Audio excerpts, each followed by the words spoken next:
Salut à tous. Pour les autres villes, je ne sais pas et je ne pourrais pas me prononcer. Mais si vous êtes à Bafoussam et que vous avez l'eau du robinet de Bafoussam, je vous en prie, ne buvez pas cette eau et ne faites pas la cuisine avec cette eau sans la filtrer au préalable. Ici, c'est un seau de 50 litres d'eau que nous avons puisé et nous l'avons fermée. Elle est restée au repos pendant environ 3 semaines parce que justement nous étions en déplacement pour 3 semaines. Et au retour de ces 3 semaines, voici ce qu'on constate. Il y a plein de débris. Le seau, en fait, il est initialement blanc, tout blanc.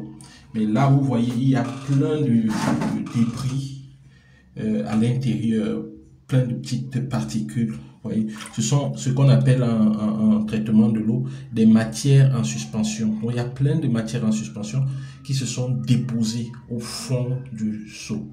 Qu'est-ce que cela veut dire? Ça veut dire que si vous consommez cette eau, c'est-à-dire si vous faites la cuisine avec cette eau, ces débris-là se retrouvent, ces matières en suspension se retrouvent dans votre sauce et vous les consommez.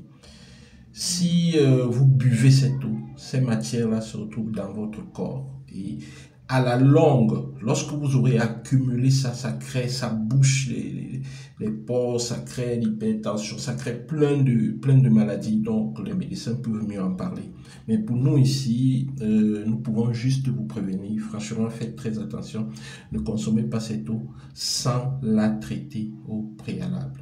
Vous devez traiter cette eau avant de la consommer. Vous devez avoir au moins, au minimum, des filtres à sédiments pour pouvoir enlever au moins ces particules. Pour le reste, je préfère ne pas trop me prononcer. Mais franchement, si nous sommes allés nous former, si nous avons consacré notre vie à ce travail, c'est vrai, peut-être il y aura des critiques, mais il est aussi question pour nous de vous prévenir et c'est très important. L'idée ici n'est pas de saboter une compagnie, mais c'est de prévenir les consommateurs. Franchement, ne consommez pas cette eau. Si vous doutez, faites vous-même l'expérience, puisez une quantité de l'eau et laissez reposer 2, 3, 4 semaines et observez par vous-même. Parce que ce qu'on vous dit, c'est des vérités par lui dire, mais là, la réalité, elle est plus violente. Normalement, ce n'est pas normal. On ne devrait pas avoir ce dépôt-ci, quel que soit le temps que ça fait. Quel que soit le temps que ça fait. Faites la même expérience avec une eau traitée, c'est-à-dire les eaux en bouteille que vous avez sur le marché. Vous mettez une quantité comme ça et vous attendez. Vous allez voir que, quelle que soit la durée, si c'est une bonne eau, il n'y aura pas de dépôt. Donc, franchement, faites attention à votre santé. Prenez au sérieux votre vie. Ok. Bye bye. Au revoir.